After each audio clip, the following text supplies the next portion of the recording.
A second body has been recovered at Kusasaletu mine in Carltonville. An earth tremor is believed to have caused a cave-in at the mine. Trade union AMCU is demanding that the Department of Mineral Resources launch an investigation into the incident. AMCU President Joseph Mathunjwa joins us now on the line to tell us a little bit more about this story. Mr. Mathunjwa, a huge pleasure to have you with us, albeit under devastating circumstances. Thank you very much for your time. Thank you.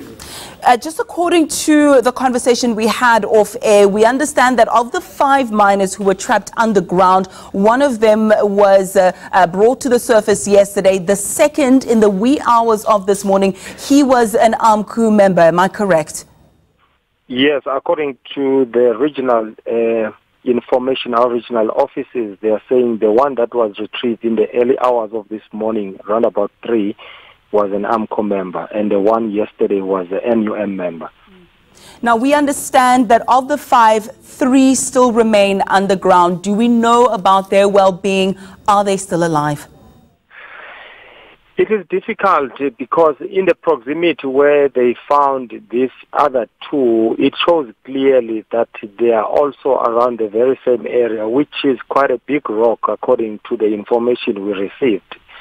So one cannot predict, but if they were amongst the other 3, surely we have to be ready to receive a very disturbing news. And are you happy with the rescue and recovery process thus far? So far, because of the confined space, it's a very small area where they are recovering, according to the information that we received from our comrades that have been underground. It's very difficult, and those rocks are huge.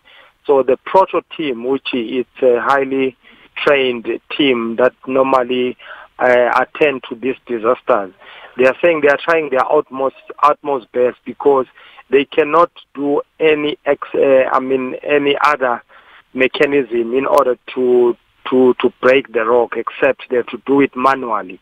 They cannot use any explosives in that area. So it's very hot. So therefore it's not quite easy and quicker.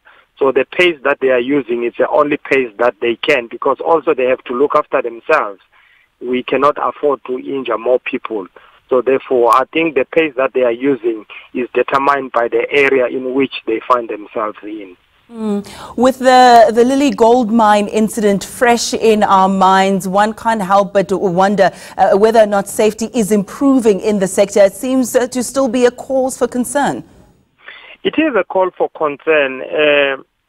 AMCU once put an application to NEDLAC to march, to register our concern about the rates of the fatals that are happening. NEDLAC, which they failed us by dismissing our application because they are more interested about the business and the profit.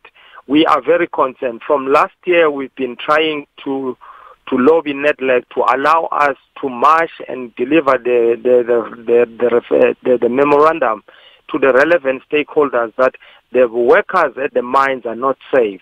We have experienced the highest rate of accident and fatal this year as compared to the previous years, but there's nothing that has happened. And these workers, they are paying peanuts. They are paying a slave salary. Those workers, they go underground for merely 6,000, 7,000, more than 3 kilometers underground. If they are not trapped and died underground, they lose their limbs.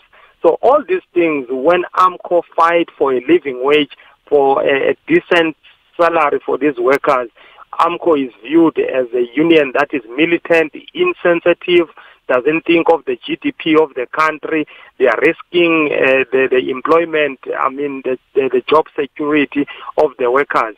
But these workers who has passed on, surely they won't get anything. And also with these laws or legislations called COIDA, you cannot claim anything from the company. There's nothing that you can do in terms of putting claims against the company, because there is legislation that protects them. So, in the nutshell, the safety of the workers in the mine is not there. Mr. Mathunja, we'll have to leave it there for the time being. Thank you so much for that update. Clearly, this sector issues far from over.